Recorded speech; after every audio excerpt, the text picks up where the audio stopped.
बोलो सियावर रामचंद्र भगवान की। बहुत ही सुंदर प्रभु राम का ये मंच और विकासपुरी क्षेत्र में वर्षों से बड़ी भव्यता के साथ की जाने वाली श्री रामलीला ट्रस्ट विकासपुरी के भव्य मंच पे हम सबके आदरणीय श्री जगदीश मुखी जी, मेरी प्रिय बहन कमलजीत सहरावत जी, दिल्ली सरकार में मेरे साथ मंत्री हमारे भाई पंकज सिंह जी, सभी सम्मानित अतिथिगण और भाई सुनील जिंदल जी और हमारी सरिता बहन, इन्होंने मंच पे कहा कि एक दमदार महिला रेखा गुप्ता है, एक कमलजीत सहरावत है, एक राज है, चौथी का नाम लेना भूल गए भाई? क्यों भाई, ठीक कह रही हूँ ना? एक बार जोरदार तालियां हमारी सरिता बहन के लिए।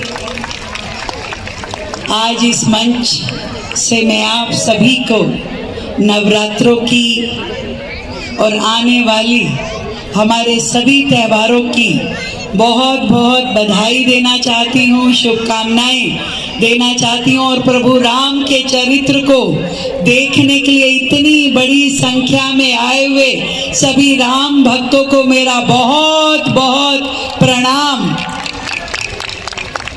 सच में प्रभु राम के जीवन से हम सब के लिए कितनी ही प्रेरणा लेने के लिए है। राम जी का चरित्र जितनी बार देखो उतनी बार नया लगता है, नहीं तो वर्षों से अनंत काल से ये रामलीलाएं होती हैं। हर वर्ष उसी कहानी को हम सुनते हैं, देखते हैं, पर आनंद कभी कम नहीं होता, कभी एक कुर्सी भी खाली नहीं होती। तो क्या गुरुत्वाकर्षण है राम जी के चरित्र में जो हम सबको अपनी ओर खींचता है। ये हम सबके आराध्य राम जो हमें जीने की कला सिखाते हैं, जीवन में धैर्य, साहस, प्रतिबद्धता, परिवार के प्रति, समाज के प्रति, देश के प्रति, ये शायद प्रभु राम के जीवन से बेहतर कोई नहीं सिखा सकता। किसी ने सच कहा है, प्रभु राम तब बन पाए जब वो बन गए, जब उन्होंने अपने जीवन में त्याग, तपस्या, बलिदान को अपनाया। आज समाज को इसी चीज की जरूरत है। हमने दिल्ली सरकार की ओर से इस बार कोशिश की कि किसी भी राम भक्त को दिल्ली में रामलीला आयोजन करने में कोई दिक्कत नहीं आनी चाहिए। पहले रामलीलाओं को मुखी जी यहाँ वहाँ धक्के खाने पड़ते थे परमिशन लाने के लिए, न जाने कितने खिड़कियों पे जाना पड़ता था। इस बार हमने सिंगल विंडो सिस्टम से कि एक ही जगह पे आप अप्लाई कीजिए और आपको 72 घंटे के अंदर अंदर दिल्ली सरकार सारी परमिशन लेके देगी, चाहे किसी भी एजेंसी की हो। पहली बार दिल्ली सरकार ने सभी दिल्ली की रामलीलाओं के लिए, दुर्गा पूजा के लिए 1200 यूनिट बिजली अपनी ओर से उपहार दी। यह इतिहास है, दिल्ली में कभी नहीं हुआ, ना ही पूरे देश में कहीं हुआ। पर हमने कोशिश की कि राम भक्तों की थोड़ी सेवा सरकार भी करे। इसी तरीके से मीटर के लगाने में जब पहले मान लीजिए 1 लाख रुपए की सिक्योरिटी होती थी, उसको हमने 25% पे ले आए, मात्र 25,000 रुपए की सिक्योरिटी देके इस बार मीटर लगाए गए। स्वच्छता से लेकर के हर व्यवस्था को दिल्ली सरकार ने अपने जिम्मे लिया और यहाँ तक कि जो पहले 10 बजे से ही पुलिस वाले चक्कर काटना शुरू हो जाते थे, बंद करो भाई, रामलीला शुरू होती नहीं थी, पहले आते थे कि बंद कराइए।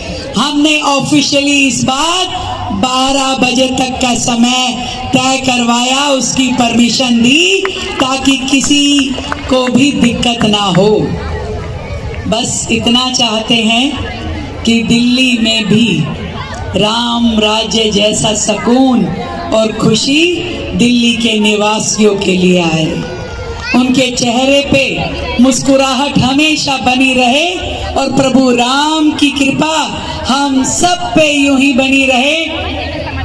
आप सबके आशीर्वाद से दिल्ली में जो काम करने की शुरुआत हुई है, दिल्ली विकास की जिस राह पे चलना शुरू हुई है, आपका आशीर्वाद प्रभु राम की कृपा रहे और दिल्ली लगातार इसमें गति पकड़े और रोजाना तरक्की करे। बहुत बहुत धन्यवाद आप सबके आशीर्वाद के लिए। बोलो सियावर रामचंद्र भगवान की, बोलो रेखा गुप्ता जिंदाबाद। देखिए बहन जी, आपने कावड़ वालों के लिए बहुत बड़ा काम किया है। यह सनातनी सरकार का ही मामला है दोस्तों। 29 साल बाद कोई सरकार आई है जो खुली आजादी में हमारे सनातनी सांस ले रहे। बहन जी, जो रामलीलाओं के लिए आपने किया वो अतुल्य है। सिंगल विंडो डीएम की आपने एप्लीकेशन दी और हमें कहीं नहीं जाना पड़ा। बहुत बड़ी कृपा आपने राम भक्तों पर की है। और पिछली बार भी बहन जी सर्वे के आधार पे इस रामलीला का दिल्ली की सर्वश्रेष्ठ रामलीला घोषित किया गया था। हम वो रिकॉर्ड चाहते हैं अब की बार भी बने। आपका बहुत बहुत धन्यवाद, कीमती समय निकाल कर आए, बहुत बहुत धन्यवाद। मैं बहुत बहुत धन्यवाद कमलजीत सहरावत जी का करूंगा। मैं जगदीश मुखी जी का बहुत स्वागत करूंगा। मैं डॉक्टर पंकज जी कैबिनेट मंत्री, वो भी समय निकाल कर आए। बाकी हमारे सभी नेतागण आए। आपका बहुत बहुत धन्यवाद, बहुत बहुत धन्यवाद।